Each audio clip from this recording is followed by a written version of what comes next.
Você acorda, olha pro teto e não sente vontade de nada. Não é cansaço, é mais profundo do que isso. É como se a sua própria vida tivesse perdido o sentido. Existe uma fase que a maioria das pessoas tentam pular o mais rápido possível. Ela não avisa quando chega. Um dia você está na sua rotina normal, aula, trabalho, feed, rede social, dormir, e de repente percebe que nada disso tem muito sentido. Não é uma tristeza exatamente, é um vazio que fica ali. Você continua aparecendo aos lugares, continua respondendo todo mundo, indo nos compromissos, fazendo o que precisa fazer. Mas algo dentro de você foi embora sem avisar. E o pior não é o vazio, o pior não é saber o que fazer com ele. Toda pessoa que atravessou essa fase saiu do outro lado diz a mesma coisa. Essa fase não era o problema, era o caminho. Hoje a gente vai falar sobre como atravessar ela, não sobreviver. Atravessar, porque são duas coisas diferentes. Fica até o final, que os dois últimos pontos mudam completamente o que você vai fazer depois desse vídeo. Quando a sua própria vida começa a parecer estranha. Você já abriu o celular de madrugada sem querer nada específico, só rolando. Não estava entediado exatamente, mas não conseguia parar. Ou já ficou na frente de uma lista de metas que você mesmo escreveu e não sentiu nada. Nem animação, nem urgência, nada. Só aquela estranha sensação de que aquilo foi escrito para uma versão de você que já não existe mais. Isso tem um nome, não é preguiça, não é frescura, não é falta de gratidão. É o momento em que a vida que você construiu por fora parou de fazer sentido por dentro. Pode aparecer depois de um término, depois de um fracasso, depois de perder alguém. Mas também, e esse é o que mais assusta, pode aparecer do nada. Numa semana normal, num dia comum. Você olha pra tudo que tem e sente vazio, onde devia sentir satisfação. E aí começa o problema de verdade, porque não é o vazio em si, mas é o que você faz com eles. Porque a maioria das pessoas fazem exatamente a coisa errada. E eu também fiz.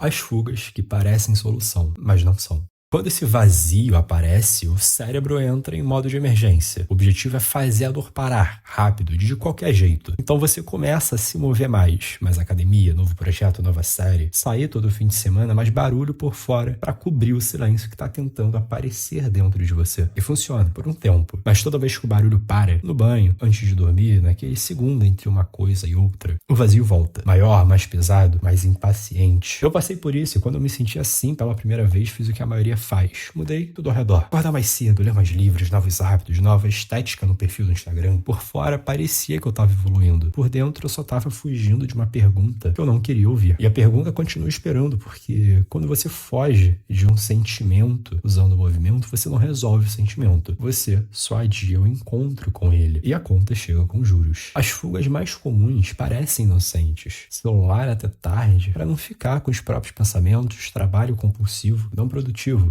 Compulsivo, série atrás de série, metas novas que parecem propósitos, mas no fundo é só ocupação para não sentir o vazio. Um relacionamento novo, antes de entender o que fez o anterior dar errado. E é mais perigosa a fuga, que parece crescimento. Aquele cara que, por exemplo, levou um tombo e mudou de rotina completamente de uma hora para outra. Leu 10 livros, acordou 5 da manhã, postou tudo por fora, parece transformação. Por dentro, o mesmo nó, a mesma bagunça. 3 meses depois, o mesmo padrão voltou, com outra pessoa, outra situação, mesma raiz, mesmo problema. O problema nunca foi falta de esforço, foi a direção do esforço. Estava consertando a parede sem olhar o que estava rachando a fundação. E o que estava rachando a fundação é o que ninguém gosta de olhar. A pergunta que você está evitando. Quando a vida começa a rachar, o que aparece não é vazio, é conteúdo. Medos que você escondia atrás de confiança, carências que você disfarçava de independência, padrões que você repetia sem saber por que nunca parou para ver de onde vieram. E uma pergunta que estava enterrada bem no fundo: para que eu estou fazendo tudo isso? Essa é a pergunta do propósito. E ela aparece exatamente agora porque você finalmente parou de se mover rápido o suficiente para não ouvi-la. Você já abriu a lista de metas e se perguntou se aquilo era realmente o que você queria ou só o que você achou que devia querer. Você já fez uma escolha importante pensando mais no que os outros iriam achar do que no que você sentia. A maioria de nós construiu a própria vida assim, em cima do que a família esperava, o que o ambiente pedia, o que parecia certo quando você olha de fora, sem nunca pausar para perguntar: mas é isso que eu quero de verdade? Isso não é culpa de ninguém, você fez o que dava com o que tinha, mas isso tudo tem um custo. Quando você vive muito tempo para fora, você perde o contato com o que tá dentro. E aí onde acorda, com tudo aparentemente no lugar, mas não se reconhece. reconhecem nada. O que está escondido embaixo disso não é fraqueza. É tudo que você empurrou para baixo porque não tinha espaço para existir. A parte de você que sente, mas aprendeu que sentir era exagero. A parte que quer, mas aprendeu que querer demais era perigoso. A parte que duvida, mas aprendeu que duvidar era ingratidão. Tudo isso está lá, esperando você parar de fugir para poder aparecer. E aqui tá a virada que muda tudo. A crise não é o problema. A crise é o momento em que essas partes finalmente têm espaço para aparecer. Você não pode rolar o feed para isso passar, não pode mudar de rotina para isso sumir, não pode postar uma frase bonita e fazer isso ir embora. Você tem que olhar, mas olhar do jeito certo faz toda a diferença. E a maioria olha do jeito errado.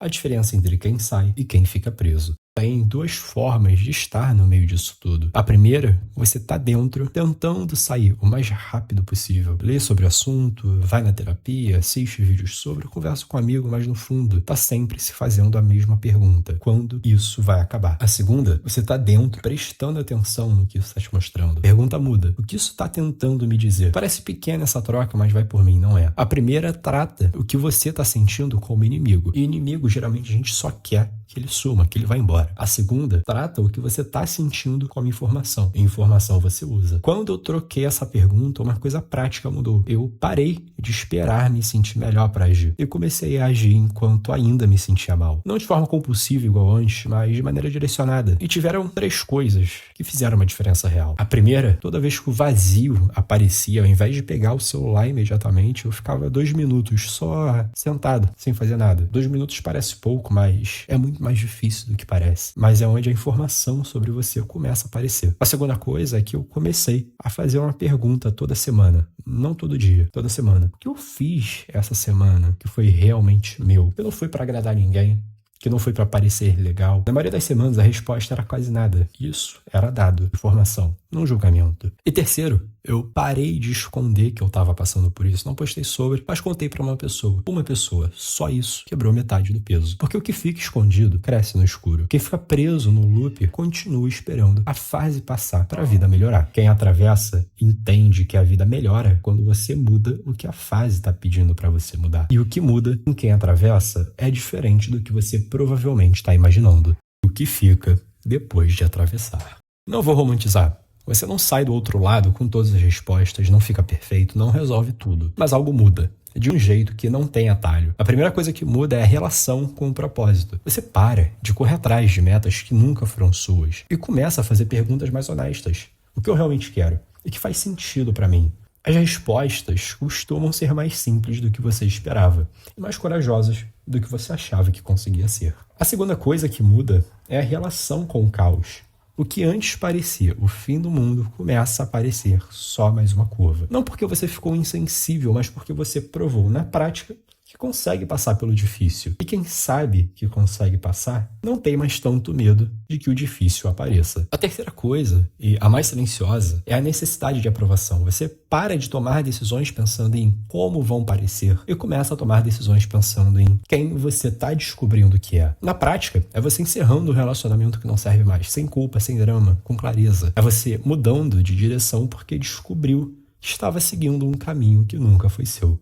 É você parando de performar uma versão de si mesmo que a versão real seja mais estranha para quem está ao redor. Essas mudanças não acontecem porque você ficou forte, acontecem porque você ficou honesto. E honestidade é o que sobra quando você para de fugir de você mesmo. Eu não sei aonde você está agora. Se você está no meio do desmoronamento, se está na beira, está tentando decidir se entra, se está numa fase boa, mas com aquela sensação baixa de que algo ainda não foi resolvido. Essa fase que você está evitando ou vivendo agora, ela não é punição. É a única coisa que leva para uma versão de você que não foi construída em cima do que os outros esperam. O outro lado existe, não como lugar perfeito, como profundidade. Uma forma de estar no mundo onde você não precisa tanto de aprovação de fora.